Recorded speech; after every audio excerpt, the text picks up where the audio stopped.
वो किस तरह की होती हैं? This is A B and X, A B and X, 0 0 0 1 1 0 and 1 1, 0 0 का आंसर 1 1 1 और इसका आंसर क्या होगा? 0 होगा। एंड के जो भी आंसर्स होते हैं उसका ये ऑपोजिट है। फिर इसी को इस्तेमाल करके एक एसआर फ्लिप फ्लॉप बनाया है जिसका लॉजिक टेबल भी नीचे गिवन है। पता नहीं आप लोगों को याद होता है कि नहीं होता, मुझे तो आपके सवाल भी याद होते हैं। क्या आपको आपकी बातें याद होती हैं? देखें, हम लोगों ने नैंड गेट किया था, हमने जो एसआर गेट किया था यूजिंग कौन सा गेट था? वो नॉर था। फैजान का सवाल था सर नैंड से बना के दिखाएं, याद आ रहा है कि नहीं? अब में से पता नहीं किसी को सवाल याद है कि नहीं, मुझे याद है। तो हम लोगों ने एज अ नोट्स वाइज नहीं किया था, पहले मैंने कहा था फैजान आप खुद करना घर जाके। नॉर का हमने सीख लिया, सेम कॉन्सेप्ट अप्लाई करो नैंड के ऊपर। फिर उसके बाद मैंने व्हाइट बोर्ड के इस पोर्शन में नैंड का भी करके दिखाया था फिर आप लोगों को, ठीक है। हमने ये बिहेवियर देखा था कि जो नॉर में तो वो बात बाकायदा फॉलो हो रही थी कि जब एस भी 0 है और आर भी 0 है, ठीक है, तो नहीं उससे कोई फर्क नहीं पड़ता। नॉर के अंदर क्या था, उससे कोई फर्क ही नहीं पड़ता, ठीक है। एस के 1 करने से क्यू जो मर्जी है वो क्यू भी 1 हो जाता था, समझना जरा। आर के 1 करने से क्यू जो भी है वो क्यू 0 हो जाता था, ये क्यू डैश 1 हो जाता था। और एस और आर दोनों को 1 करने से दोनों अनस्टेबल हो जाते थे, दोनों की वैल्यू सेम आना शुरू हो जाती थी। समझ आ रही है कि नहीं आ रही? ठीक है। इसमें उसका उल्टा है कि इसमें 0 0 पे अनस्टेबिलिटी आती है और 1 1 के ऊपर अनचेंज्ड वाला बिहेवियर आता है। तो यहां से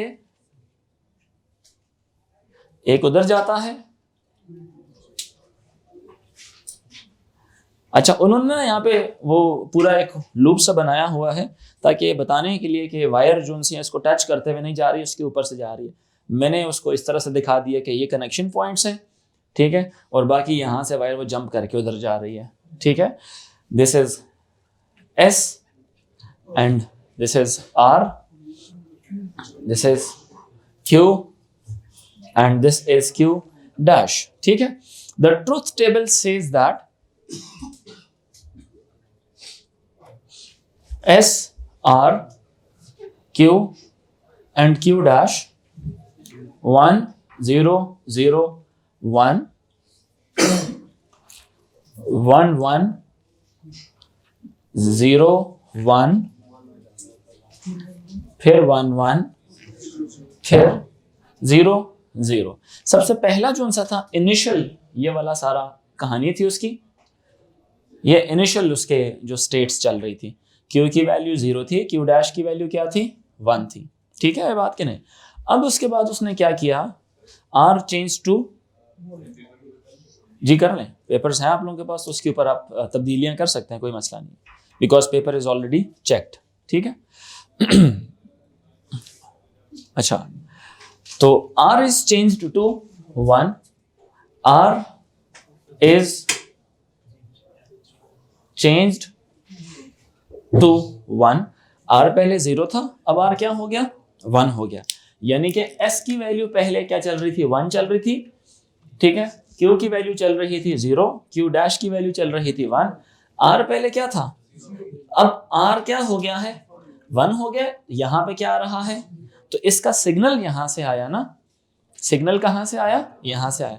जब सिग्नल यहाँ से आया 0 1 ने क्या बन गया? 0। यहाँ पे क्या आ गया इसका? 1। तो Q डैश क्या हो जाएगा? 1, और ये 1 और 1 यहाँ पे 1 और इधर क्या हो जाएगा? 0। तो ये क्या आ जाएगा यहाँ पे? 0। ठीक है ये बात कि नहीं? ये क्या हो जाएगा? 0 1। क्लियर हुई मेरी बात कि नहीं? अब अगली बात है S changed to, S changed to 0। S को चेंज करके क्या कर दिया? 0। अब S क्या हो गया? 0 हो गया। यानी कि सिग्नल की तब्दीली कहाँ पे आई? यहाँ पे आई, ठीक है। Q डैश की वैल्यू 1 थी, 0 1 की वैल्यू क्या हो गई? 0। यहाँ पे क्या हो जाएगा? 1 हो जाएगा। तो Q की वैल्यू क्या आ जाएगी? यहाँ पे 1 आ जाएगी। तो ये 1 यहाँ पे आके क्या करेगा? ट्रेवल करेगा। 1 और 1 की वैल्यू क्या हो जाएगी? 1, और ये क्या हो जाएगा? 0। तो यहाँ पे वैल्यू क्या आ जाएगी इसकी? 0 आ जाएगी। ठीक है ये बात कि नहीं? अच्छा, फिर है जी s चेंज्ड टू 1। अब s को क्या कर दिया, चेंज्ड टू 1 हो गया, s चेंज्ड टू 1 हो गया, ठीक है। इसको यहां पे लाया, अब s की वैल्यू फिर क्या कर दिया आपने, 1 कर दी। यहां पे क्या आ रहा था 1, 1 1 की वैल्यू 1, और इधर क्या आ जाएगा फिर से 0 आ जाएगा, तो q की वैल्यू क्या हो जाएगी, 0 हो जाएगी। अच्छा अच्छा अच्छा, सही सही सही, वो जो q डैश 0 था तो सही सही सही, सॉरी। तो ये 1 0 यहाँ पे 0 हो जाएगा, इधर क्या हो जाएगा 1, तो q की वैल्यू क्या हो जाएगी 1 हो जाएगी। वो मैंने गलत वाली वैल्यू ले ली थी इसलिए, ठीक है। यहाँ से 1 इधर आएगा, ठीक है, q चूंकि 1 हो गया था ना, 1 और 1 की वैल्यू क्या हो जाएगी 1, और यहाँ पे क्या आ जाएगा 0, ये क्या हो गया 0 हो गया, ठीक है ये बात कि नहीं। फिर अगली s and r changed to 0, s and r changed to 0, दोनों को क्या कर दिया, चेंज कर दिया, ठीक है। अब ये भी 0 और ये भी 0, ठीक है।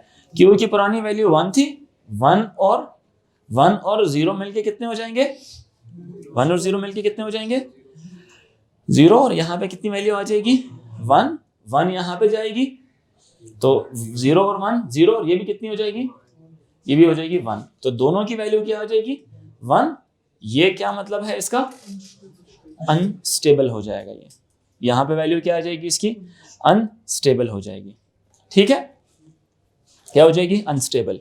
मशवरा ये है कि चूंकि मार्किंग स्कीम में 1 1 यहाँ पे आंसर लिखा हुआ है, ठीक है, कुछ मार्किंग स्कीम इसको अनस्टेबल भी फॉलो करती हैं, ठीक है। सो बेहतरी के लिए क्या है कि आपने 1 1 लिखना है, बिकॉज उसमें ऐसी लाइंस दी हुई, उसने बॉक्सेस दिए हुए हैं, तो इससे एक निशानी क्या होती है, क्लियर होती है कि आप इसमें अनस्टेबल लिखना भी है ना, अगर लिखना है, ठीक है,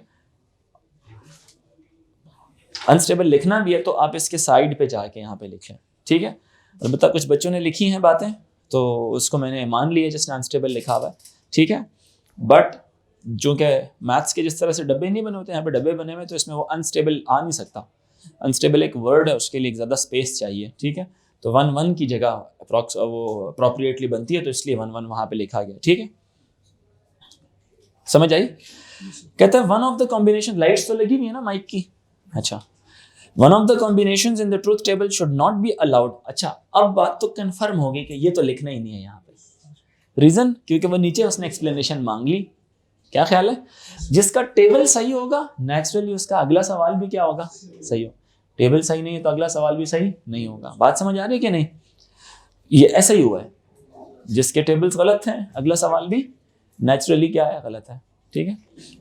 one of the combination in the truth table should not be allowed to occur, should not be allowed to occur, state the values of s and r that should not be allowed to occur, justify your answer। बड़ा ही simple है, 3 number है, एक number s और r की उन दोनों values, अब या तो ये दोनों हो सकती थी या तो ये दोनों हो सकती थी। 1 1 का तो नॉर से पढ़ा है हम लोगों ने, हमने कहा सेट रीसेट एक वक्त में नहीं हो सकता, नैंड में उसका उल्टा होता है, तो ये 0 0 के ऊपर चलेगा।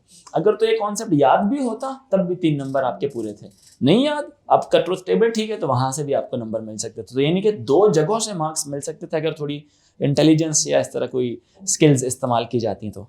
क्या ख्याल है, ये स्किल्स आपके एनटीएस के या एंट्री टेस्ट में भी बड़ी काम आती है। जब कुछ सवाल में इंसान फंस जाता है ना, तो उसमें थोड़ा अकल इस्तेमाल करता है कि अच्छा उसने एग्जामिनर ने क्या सोच के या क्या करके ऐसी कोई बात उसने कही होगी। क्या ख्याल है, कहता है एस एंड आर की कौन सी वैल्यूज है, तो आप उसको बता दीजिए, एस की वैल्यू 0 और एंड आर की वैल्यू भी 0, ठीक है। S equal to R equal to 0 ये प्रोड्यूस करेगा instability because Q and Q dash both equals to 1, q equal to 1 and q dash equal to 1 by law, by Boolean law, ठीक है। q and q dash they both are opposite of each other, they are complement of each other and here both values are what, same, ठीक है। अब या किसी ने ये भी बात लिख लिया ना कि फ्लिप फ्लॉप बिकम्स अनस्टेबल, ठीक है। q and q dash are complements of each other, ठीक है। किस तरह से,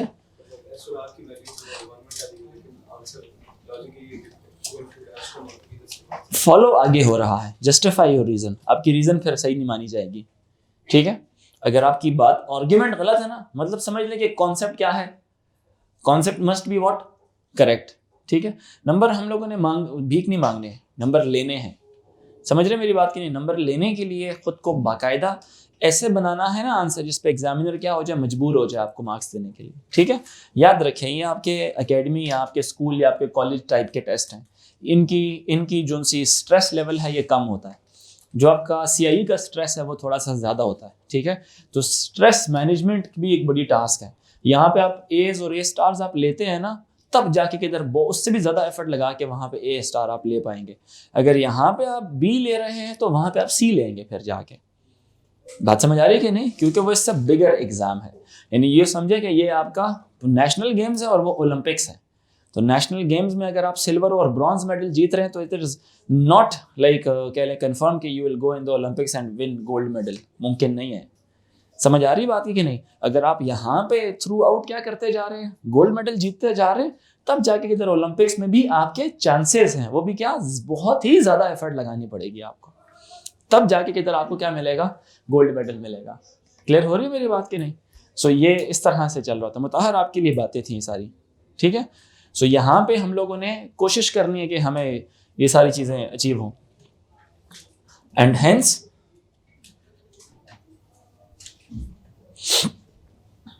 flip flop will become unstable, ठीक है। अच्छा, another type of flip flop is the JK flip flop। अगर एक सवाल है कि जी another type of flip flop is known as which flip flop?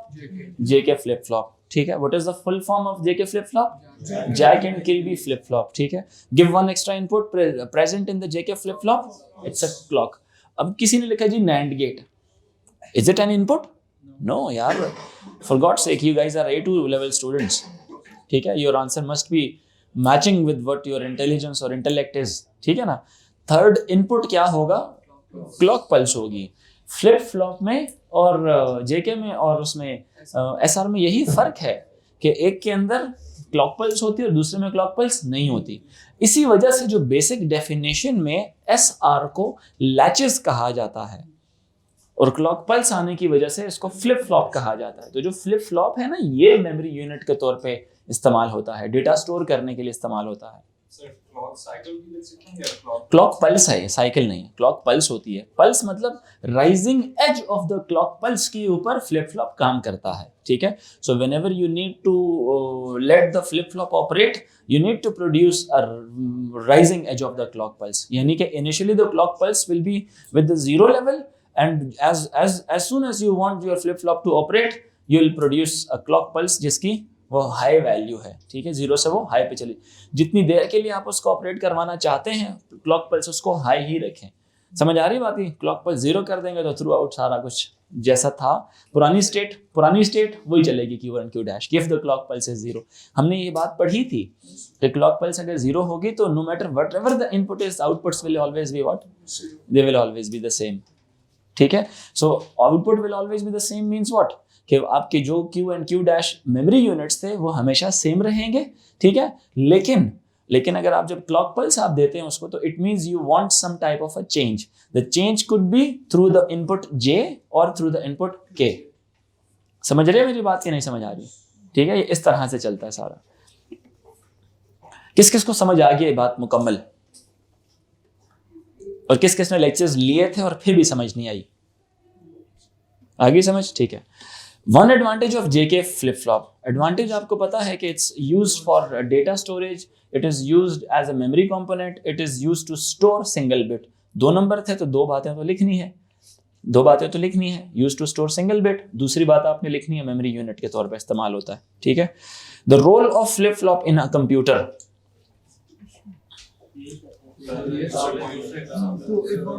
हाँ सॉरी एडवांटेज में बस आप सिंपल ये बात लिखेंगे कि इसकी जो all four possibilities are valid, ठीक है। One will produce a stable input और it will trigger the values, toggle the values, ठीक है। No invalid outputs are generated, ठीक है। चूंकि एक ही नंबर था तो आप इनमें से कोई भी बात लिख सकते हैं। अनस्टेबल स्टेट इज अवॉइडेड, या अनस्टेबल स्टेट या invalid state does not occur, ठीक है। All four states, all four values of J and के आर स्टेबल, ठीक है, सही है। अगला सवाल है रोल, वो पढ़ लिया हम लोगों ने 2 नंबर का।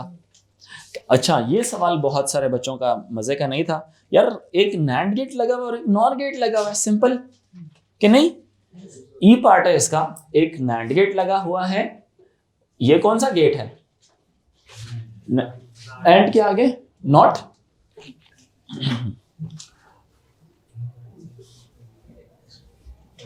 ये कौन सा गेट है, ये है नॉट, ये क्या है ए, ये क्या है बी, ये क्या है एक्स है। कहता है इसकी लॉजिक एक्सप्रेशन बनानी है। यार ये देखो, ये क्या है, ए डॉट बी है, ये क्या है, ए डॉट बी का कॉम्प्लीमेंट है, ये क्या है, बी है, सही है। ये क्या आ रहा है, बी, मुतहर आपका भी गलत है, तवज्जो दें यहाँ पे, बी। इसके बाद ये कौन सा गेट है, और गेट है, ठीक है। ये कौन सा गेट था, एंड गेट था, ठीक है। यहां पे जब वैल्यू आएगी तो ये क्या हो जाएगा, A dot B plus B हो जाएगा, क्या ख्याल है। यहां पे जब आएगी कहानी तो ये बन जाएगा A dot B plus B सबका होल कॉम्प्लीमेंट, समझिए। 3 नंबर मिल जाएंगे इसके। Use De Morgan's law and Boolean algebra simplify your answer. De Morgan law क्या था, प्लस कन्वर्ट होता है डॉट में, ठीक। इसको जब सिंप्लीफाई करेंगे तो ये बन जाएगा ए डॉट बी का, इस ये भी ट्रीट होगा एज द फर्स्ट इनपुट, और ये था उसका सेकंड इनपुट था। इन दोनों का कॉम्प्लीमेंट हो जाएगा, बी का भी कॉम्प्लीमेंट। प्लस का कॉम्प्लीमेंट क्या होता है, डॉट हो जाएगा। डबल कॉम्प्लीमेंट क्या हो जाएगा, कट जाएगा। ये बन गया ए डॉट बी कॉम्प्लीमेंट। ये दोनों मिलके क्या बनाते हैं, एक दूसरे का उल्टा, 0। प्लस में 1 बनता है ना, 1.0 या 0.1 0, तो ये हो जाएगा ए डॉट 0 और इसका आंसर क्या आ जाएगा, 0 आ जाएगा, सही है। अगर सुनो, अगर मुताहर, अगर यहां पर, अगर वैसे एक बात कर रहे हैं, मुताहर कौन है, मुताहर लिफ्ट ही नहीं करा रहा, आपको कह रहा हूं यार। इधर देखो जरा, इस लाइन को मैं यहां पे, अगर ये चीज मतलब डबल कॉम्प्लीमेंट कैंसिल होने के बाद अगर ये ऐसे होता, ये ऐसे होता, तो यहाँ पे नेचुरली क्या आनी थी, ब्रैकेट आनी थी, ठीक है। क्योंकि वो मैथमेटिक्स वाले रूल्स है ना, बी साथ जाके क्या होता है, मल्टीप्लाई होता है। जैसे नहीं ब्रैकेट के बाहर जो टर्म लिखी होगी अंदर सारों से मल्टीप्लाई, तो ये क्या हो जाएगा, A dot B complement plus B dot B complement. यहां से फिर ये क्या चीज हो जाएगी, ये हो जाएगी 0 और रिमेनिंग क्या बचता, फिर ये बच जाता। तो एक आधे बच्चे ने ऐसा काम किया है कि उसने बी कॉम्प्लीमेंट को दोनों से मल्टीप्लाई करके इस तरह की कोई चीज मुझे दिखा दी है, ठीक है। वो सिर्फ तब हो सकता है जब ब्रैकेट के अंदर प्लस हो, ठीक है, और बाहर मल्टीप्लाई हो रही हो, ठीक है। किसने किया था ये, यहाँ वाला ना, हाँ वो आपने वो इस डॉट की जगह पे वो आपने डिफरेंटली कर लिया था, ठीक है, सही है। ये डिफरेंट केस है, लेकिन यहाँ पे ऐसे होगा। बुलियन के जो असूल हैं याद करने वाले मेरा ख्याल है 3 ही हैं। बुलियन के जो असूल है ना, याद करने वाले 3 ही असूल हैं। वो जो हमने 12-13 लिखे हुए वो ऑब्जर्वेशन है सिर्फ, क्या ख्याल है, यानी कि x dot x dot x dot x dot x answer will be x, यानी 1.1.1 आंसर 1 आएगा, क्या ख्याल है, ठीक है। इसी तरह 1 प्लस एनीथिंग इज 1, क्योंकि वो 1 उसमें ऐड हो रहा है, लॉजिकली 1 आंसर है। डॉट करवाएंगे तो जो चीज है उसकी बेस के ऊपर, अगर वो 1 है तो वो 1 आंसर दिलवाएगा, अगर वो 0 है तो वो 0 दिलवा देगा आंसर। अच्छा, फिर अगली बात है x is equal to a complement dot b dot c। एक तो बता दिए, बाकी 2 आप लोगों ने बताना है। सम ऑफ प्रोडक्ट्स की सूरत में इसको लिखना होता है ना, सम ऑफ प्रोडक्ट्स की सूरत में लिखना होता है ना। तो इसमें 3 आपके वो जो लॉजिक गेट के जो क्या नाम है इसका, ट्रुथ टेबल है,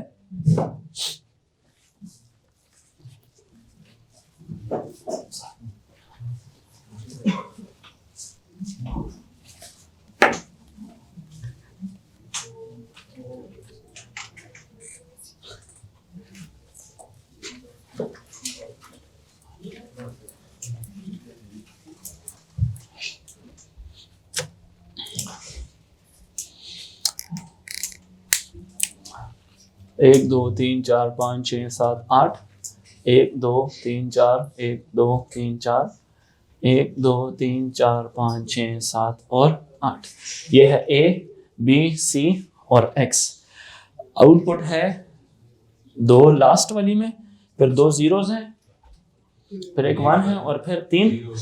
ये आउटपुट काम का है, ये काम का है और ये काम का है। मैंने आपको क्या कहा था?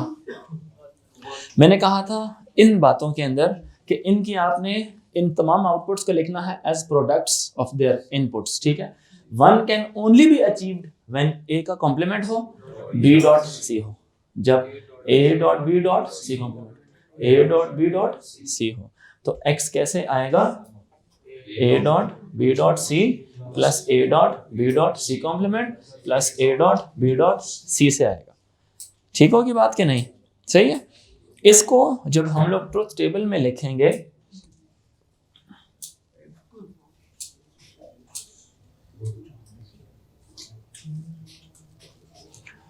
ये है A, सर वो C और वो ऊपर A भी है।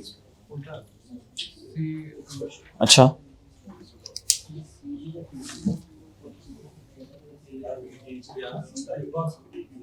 अच्छा, कोई लेने आया? कौन लेने आया? बता दें उसको कि मैं भी क्लास में। ये है AB और ये क्या है C। 0 0 0 1 1 1 1 0 0 एंड 1। ठीक है जी। अच्छा, कुछ बच्चों ने ना यहाँ पे M1 M2 एंड इस तरह लिखा है।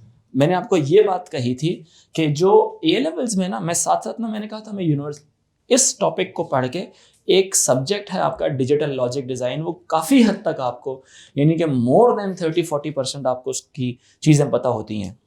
ठीक है, वहाँ पे सम ऑफ प्रोडक्ट्स भी होता है और प्रोडक्ट ऑफ सम्स भी होता है। ठीक है, ए लेवल्स में मैंने उधर लिखवाया था कि ए लेवल्स में हम सिर्फ सम ऑफ प्रोडक्ट्स हम करेंगे। ठीक है, बाकी हम यूनिवर्सिटी में जाके उसको देख लेंगे और बाकायदा पढ़ते हैं, हर CS वाला बच्चा पढ़ता है। ठीक है, लास्ट ईयर मेरा स्टूडेंट नहीं था वो मोहित, वो जो असिस्टेंटशिप कर रहा था मेरे साथ। ठीक है, तो जब वो आपको पढ़ा रहा था तो मीनवाइल रात को ना कुछ असाइनमेंट्स कर रहा था, तो मैंने उसको देखा, मैंने कहा क्या कर रहा हूँ? मैंने कहा यार ये तो वही सम ऑफ प्रोडक्ट और प्रोडक्ट ऑफ सम। कहता सर वही।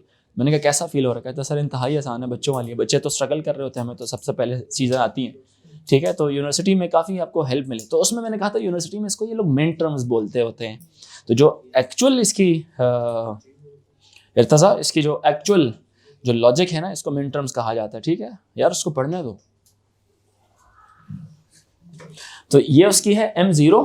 ठीक है, A B एंड C, ये इसको जरा ध्यान से देखना। ठीक है, ये M0 होगी, ये M1 होगी। ठीक है, 0 1 2, ये आ गई तीसरी, चौथी, पांचवी, छठी, और ये आ गई कौन सी वाली? सातवीं। अब जरा देखना, अब ये तो उसकी गेम है ना कि कैसे उसने वेरिएबल्स तब्दील किए हैं। A 0 0 0 0 0 1, ये दोनों क्या हैं? 0 हैं। ठीक है, फिर उसके बाद क्या है? 0 1 0, और ये क्या हो जाएगा? 0 1 1, तो ये क्या है? 0 1 1 हो गया। समझ आई मेरी बात की नहीं आई? फिर अगले दो क्या हैं? 0 0 0 0, और अगले दो क्या हैं? 1 1, तो ये यहाँ पे आ जाएगा। अब इनकी जब सर्कल्स बनाए जाएंगे तो हमें, देखो मेरी बात सुनो, सर्कल्स कैसे बनाए जाते हैं? या तो 1 का बनता है, या 2 का, या 4 का, या 8 का, या 16 का बनता है। अगर लार्जेस्ट पॉसिबल अवेलेबल हो ग्रुप तो लार्जेस्ट ही बनाना है, 1 की तरफ नहीं जाना। अब लार्जेस्ट पॉसिबिलिटी है तो एक सेल ऐसा भी हो सकता है जो ओवरलैप कर जाए, तो इसमें 2 सेल्स आपके बनेंगे, दो आपके वो बनेंगे, एक ये वाला बनेगा और एक ये वाले 2 सेल्स बनेंगे। तो ये जो ब्लू वाला है, ये इसका जो आउटपुट्स लिखते हैं वो किस तरह से लिखते हैं? जो वैल्यूज रिटेन करती हैं, जो वेरिएबल्स रिटेन करते हैं अपनी वैल्यूज को, सिर्फ उनको लिखा करते हैं। यानी कि C आएगा और B आएगा, B और C आ गया यहाँ पे, और इनको लिखा जाता है एज प्रोडक्ट्स। समझ आ रही है मेरी बात की कि नहीं? और दूसरा जो ये रेड वाला था, ये आ जाएगा कौन सा वाला? C चेंज हो रहा है इसमें सिर्फ क्या चीज सेम है? A डॉट B है इसके अंदर। समझ आई मेरी बात की नहीं आई? तो ये इस तरह से होगा। ये क्लियर हुआ? तो ये इनको प्लस कर लेंगे और इनका क्या आ जाएगा? ये आंसर आ जाएगा। क्लियर हुई मेरी बात कि नहीं हुई?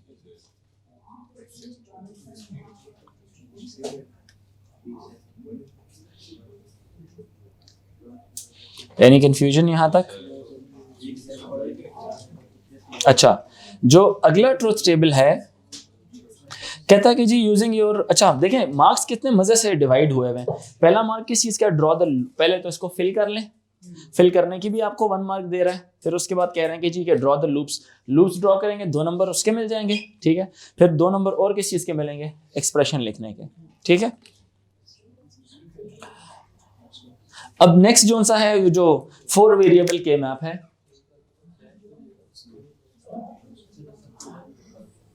4 वेरिएबल के मैप के अंदर इसको सिर्फ फिल करने के भी नंबर हैं।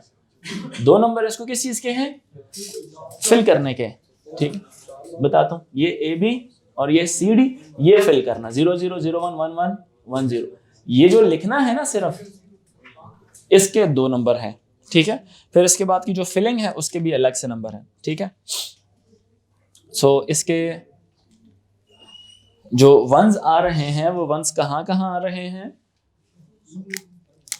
एक यहाँ आ रहा है, एक यहाँ आ रहा है, एक यहाँ आ रहा है और एक यहाँ आ रहा है, ठीक है। बाकी सब क्या है, अब अगर किसी ने यू लिखा हुआ है, जीरोस नहीं लिखे हुए, फिर भी उसको नंबर नहीं मिल रहे, ठीक है। यहाँ पे उसको फिल करना है पूरा, यहाँ पे जीरोस भी लगाने हैं, ठीक है। अच्छा, अब ग्रुप्स की बारी आ गई। रैपिंग होती है, आई टोल्ड यू क्या होती है, रैपिंग होती है। तो कुछ बच्चों को पता है रैपिंग होती है लेकिन की नहीं है।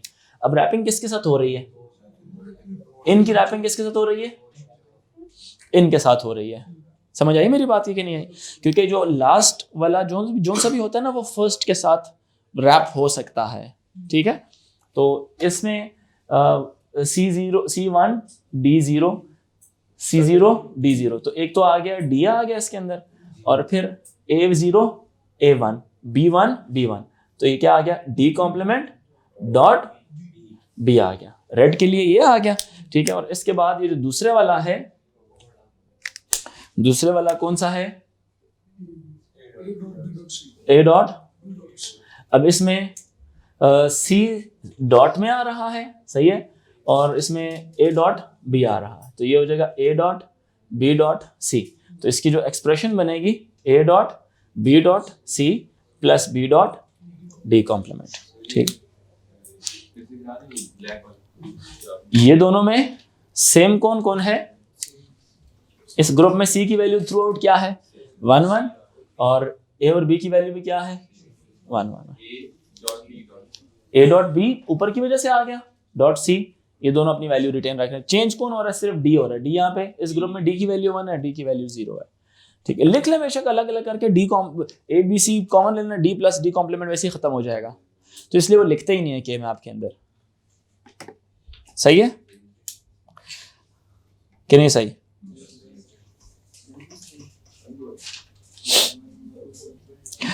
कहता है सर, नेक्स्ट सवाल है, in a RISC processor reduced instruction set computers processor instructions are processed using pipelining, explain what is meant by pipelining. क्या होती है pipelining? Pipelining is instruction level parallelism, ठीक है। अब इंस्ट्रक्शन लेवल पैरेललिज्म, अब चूंकि 3 नंबर है ना, 1 नंबर तो आपको मिल गया इंस्ट्रक्शन लेवल पैरेललिज्म कहने का, अगले 2 नंबर कैसे मिलेंगे वो उसको एक्सप्लेन करना है।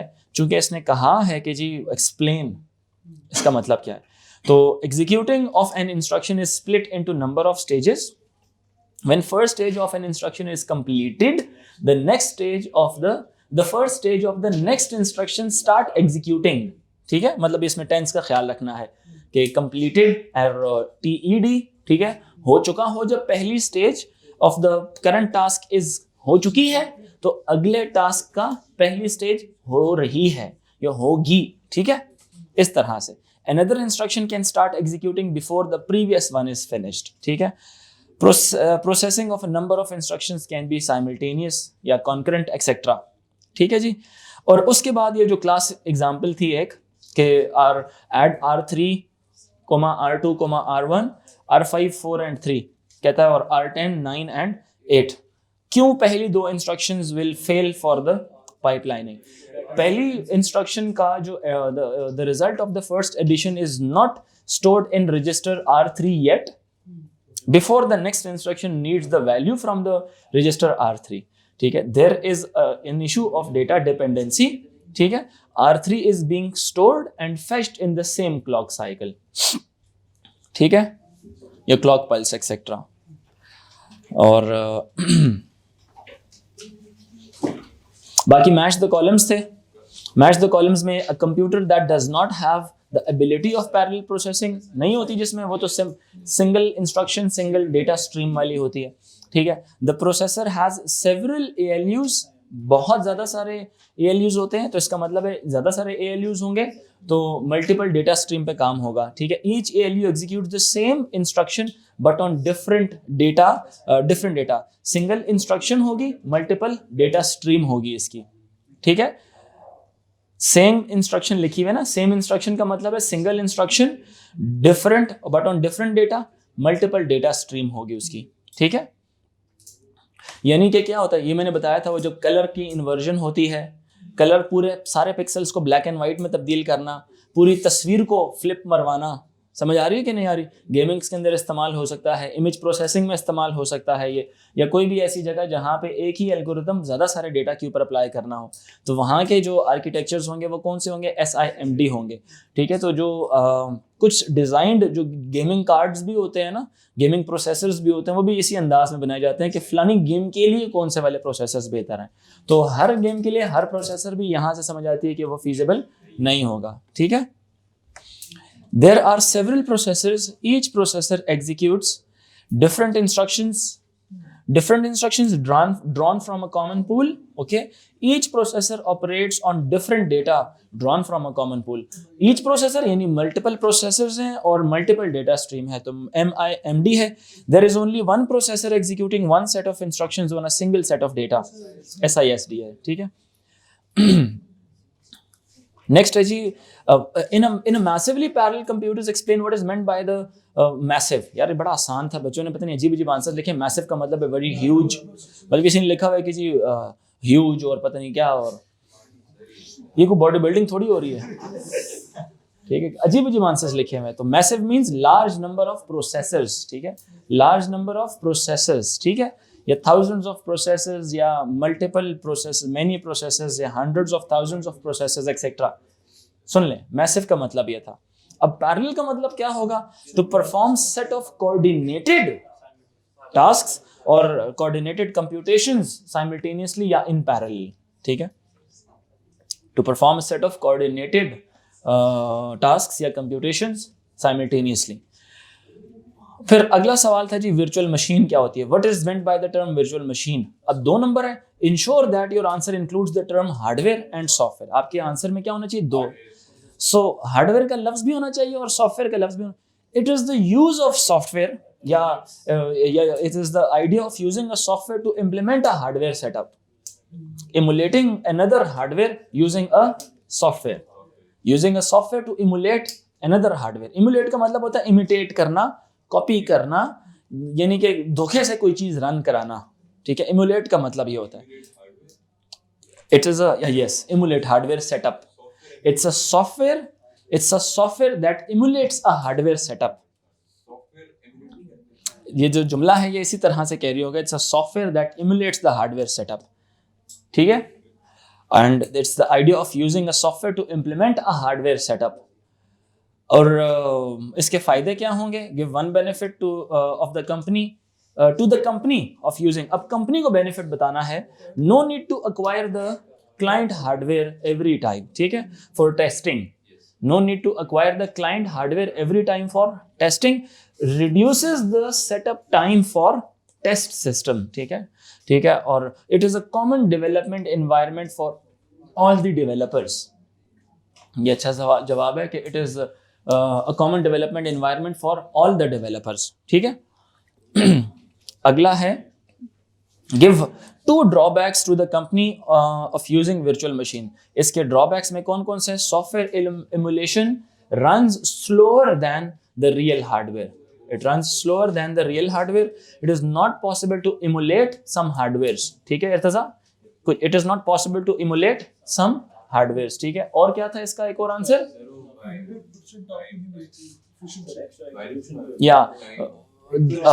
the actual response time is different cannot be determined. The actual response time of the hardware cannot be determined. और क्या हो सकता था? 100% functionality of the hardware cannot be acquired as the hardware is distributed among multiple resources. ठीक है, तो ये था जी आपका टेस्ट.